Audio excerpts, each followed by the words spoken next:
بسم اللہ الرحمن الرحیم۔ حضرت انس رضی اللہ تعالیٰ عنہ سے روایت ہے، وہ نبی اکرم صلی اللہ علیہ وآلہ وسلم سے بیان کرتے ہیں کہ آپ صلی اللہ علیہ وآلہ وسلم نے فرمایا، تم میں سے کوئی شخص مومن نہیں ہو سکتا یہاں تک کہ اپنے بھائی کے لیے وہی چیز پسند کرے جو اپنے لیے پسند کرتا ہے، یعنی کہ جو چیز تمہیں پسند ہو وہی اپنے بھائی کے لیے پسند کرو۔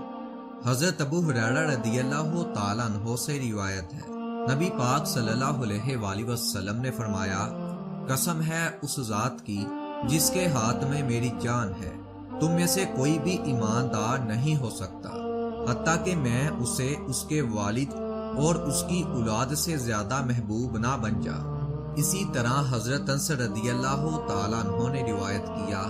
کہ اللہ کے رسول نے فرمایا، تم میں سے کوئی بھی شخص مومن نہیں ہو سکتا جب تک کہ میں اس کے نزدیک اس کے والد اور اس کی اولاد اور تمام لوگوں سے زیادہ محبوب نہ ہو جاؤں۔